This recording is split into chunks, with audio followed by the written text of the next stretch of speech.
my name is David, and I live in Northern California, and I love California.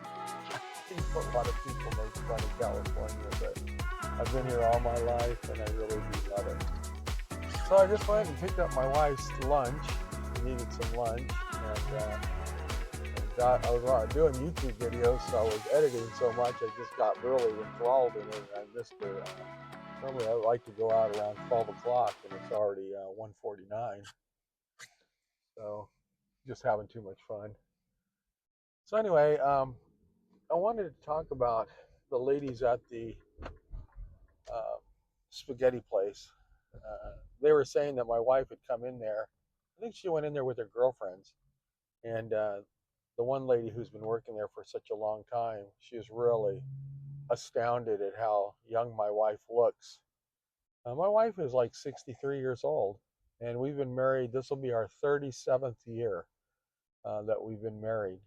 And I'm very, very fortunate because not only is she looks young, she's really into pickleball and stuff. She's very active. But the really big thing that I find is attractive to her, besides her blonde hair, is that she's super smart. She's a paralegal, senior paralegal, and she's super knowledgeable about stuff. And so that is great, because it takes a lot of pressure off of me. Not everything is just on me.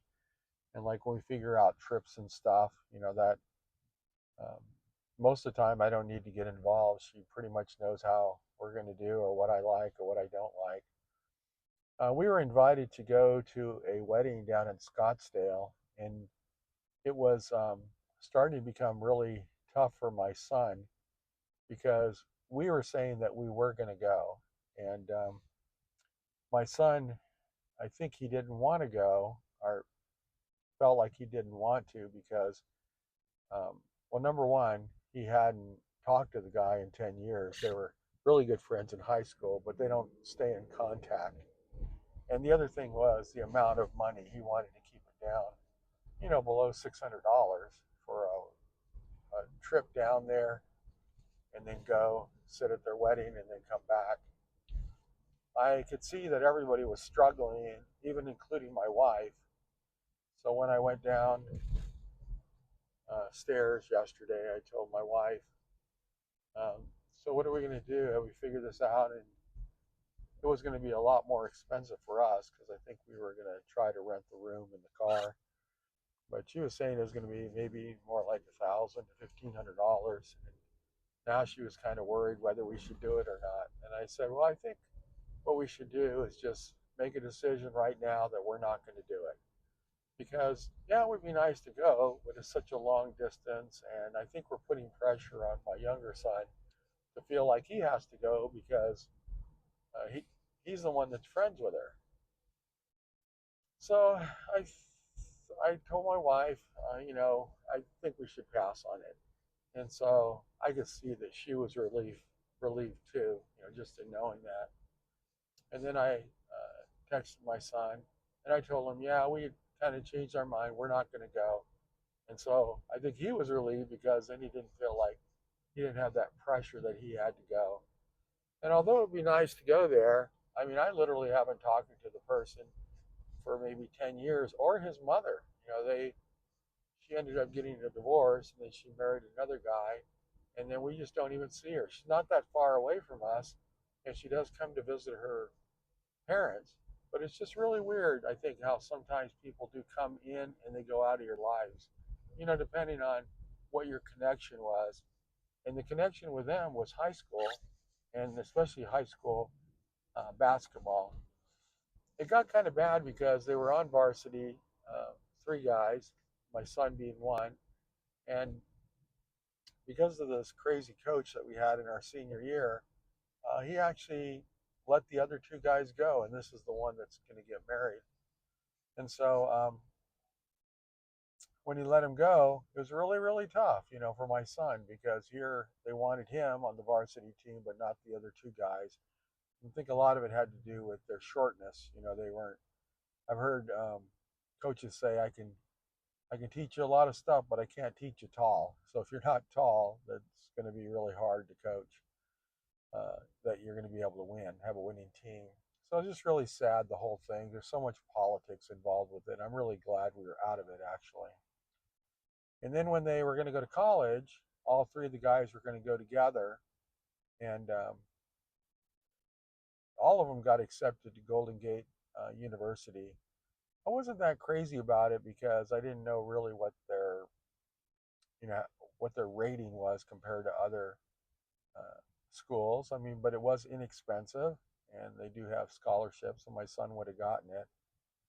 But eh, but the other two guys, they accepted it right away, and they were very happy to go there.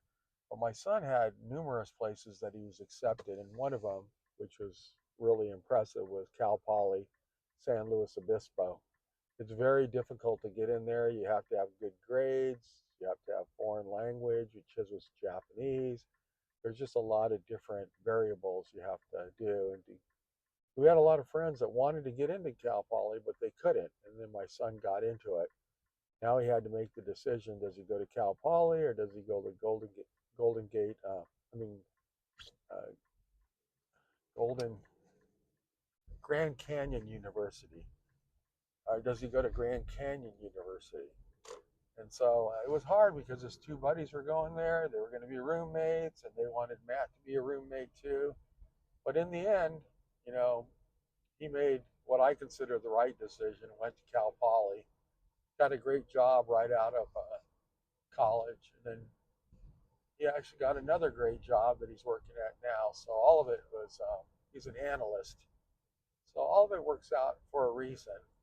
Then we get the uh, invitation to come to the wedding, and we'll send them a gift and everything. But I think that they understand, because of the distance and stuff, that not everybody's going to be able to go. We live in California. That one's going to be in Mariposa, south of Phoenix. So I think it was the right decision all the way around. And I guess that's something I'm good for, is I have to sometimes make the ultimate decision, or at least sway it in a certain.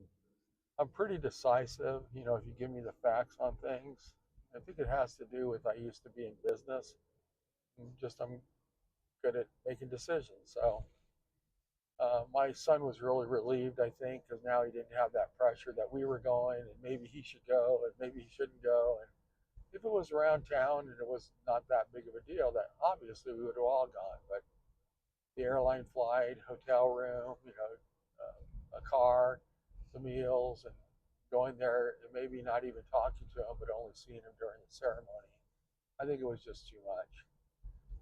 So I know everybody has to make decisions like that, and that was our decision. And I hope maybe this helps people some way, that if you have something coming up like that and you do have the emotional thing, sometimes you have to step back and then think about the logical aspects of it. So anyway, that's what I wanted to talk about. Thank you for listening. If you found me here on YouTube and you want to stay in contact, subscribe. And I look forward to seeing you on another one.